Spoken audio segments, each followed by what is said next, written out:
Band का निर्माण तो हमने पहले सेक्शन में देख लिया। इस सेक्शन में हम देखेंगे ऊर्जा बैंड के आधार पर पदार्थों का वर्गीकरण किस प्रकार करते हैं। तो हम सबसे पहले देखते हैं कि जो बाह्यतम ऊर्जा बैंड बना है, सबसे बाहरी भाग ऊपर वाला, जिससे हम वहां पर परमाणु के अंदर क्या कहते थे, चालन कक्षा कहते थे, कंडक्शन लेवल।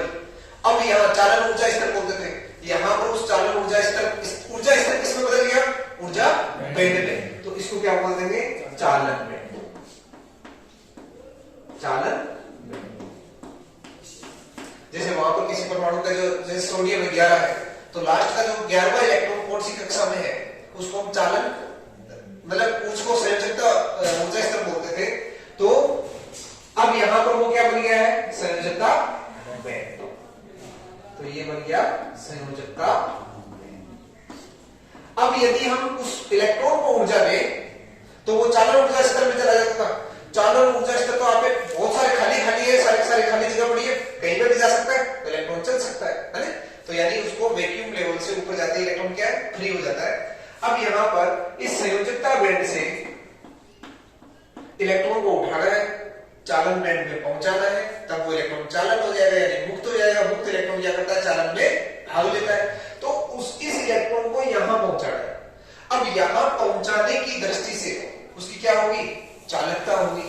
तो उस आधार पर हम पदार्थ बता सकते हैं कि कौन सा चालक है, कौन सा कुचालक है, कौन सा अर्धचालक है। तो सबसे पहले हमने क्या देखा था कि पदार्थ कितने प्रकार के होते हैं, 3 चालक पदार्थ। इसको टेबल ही बना देता हूं मैं, जिससे आपको आसानी रहेगी। चालक, फिर अर्धचालक पदार्थ, और लास्ट है अर्धचालक पदार्थ, कुचालक पदार्थ। कुचालक पदार्थ,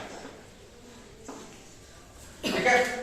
अब जो चालक पदार्थ होते हैं उसमें ऊर्जा बैंड किस तरह से होते हैं। तो इसका जो बाह्यतम चालन बैंड वाला जो होता है, चालन बैंड और संयोजकता बैंड एक दूसरे से क्या होते हैं, अति व्यापित होते हैं। कहने का मतलब है चालन बैंड संयोजकता बैंड में इसके अंदर आ जाएगा यहाँ पर। तो ये इस तरह से अति व्यापित हो जाएगा। आपको एग्जाम में ये बैंड बना के आना है।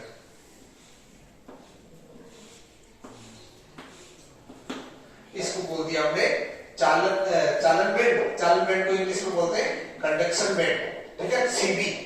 और संयोजकता बैंड को बोलते हैं वैलेंस बैंड, बीबी। इसको आप शॉर्ट में भी ले सकते हो वहां पर, वैलेंस बैंड बीबी, चालन बैंड सीबी, ठीक है। क्या इसके बीच यहां एक चीज और बताऊं आपको, चालन बैंड का जो नीचे का ऊर्जा स्तर होता है उसको बोलते हैं ईसीबी। इसी बोल दो एक लेकर, ठीक है।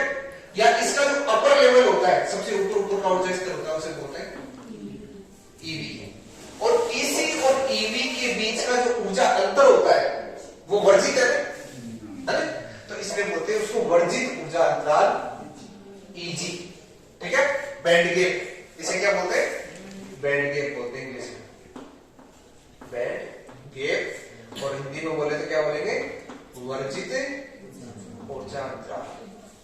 यानी ये वर्जित है, यहां यदि इसके पास ऊर्जा होगी तो ही जा पाएगा, अदरवाइज ये इलेक्ट्रॉन नहीं जा पाएगा। यदि हम सेमीकंडक्टर की बात करें तो उसमें होल भी होगा, इलेक्ट्रॉन के साथ होल भी होगा। होल किधर चलेगा, इलेक्ट्रॉन किधर चलेगा, वो अपने कहानी बाद में देखेंगे। तो अभी ये चालन की स्थिति है, यानी इसमें ऊर्जा अंतराल कितना है, ईजी का मान 0 होता है, कोई ऊर्जा अंतराल नहीं, अंतर है नहीं, बिल्कुल 0। अब कहानी देखते हैं अर्धचालक। अर्धचालक के अंदर यहां थोड़ा सा ऊर्जा अंतर होता है, ये अपना सीबी, ये बीबी, ये सीबी, और इसके बीच में ईसी और ईबी के बीच में ऊर्जा अंतर कितना होता है, ये 1 से 3 इलेक्ट्रॉन वोल्ट तक का होता है, ठीक है। 3 से कम बोल सकते हो आप एक तरह से इसको, which is less than 3 electron volt. जैसे जर्मेनियम है 0.7 इलेक्ट्रॉन वोल्ट, सिलिकॉन है 1.12 इलेक्ट्रॉन वोल्ट, ठीक है। अब यही बात करें कुचालक पदार्थों की, तो कुचालक पदार्थों में जो वर्जित ऊर्जा अंतराल होता है, बैंड गैप होता है, वो क्या होता है, इनसे सबसे ज्यादा होता है। एसी और एवी यानी ये 3 इलेक्ट्रॉन वोल्ट से क्या हो जाएगा, ज्यादा हो जाएगा। इसका मान कितना हो जाएगा, 3 इलेक्ट्रॉन वोल्ट से ज्यादा हो जाएगा। तो अब ऐसे कौन कौन से पदार्थ हैं जिनमें ऊर्जा अंतराल 0 है, लेस देन 3 इलेक्ट्रॉन वोल्ट है या ग्रेटर देन 3 इलेक्ट्रॉन वोल्ट है, इनका आपको एग्जांपल भी ध्यान रखना है। एग्जांपल क्या है बताओ, गोल्ड, सिल्वर, कॉपर, जितने भी अपनी धातुएं होती है वो कौन से में आता है, चालन ऊर्जा बैंड की श्रेणी में।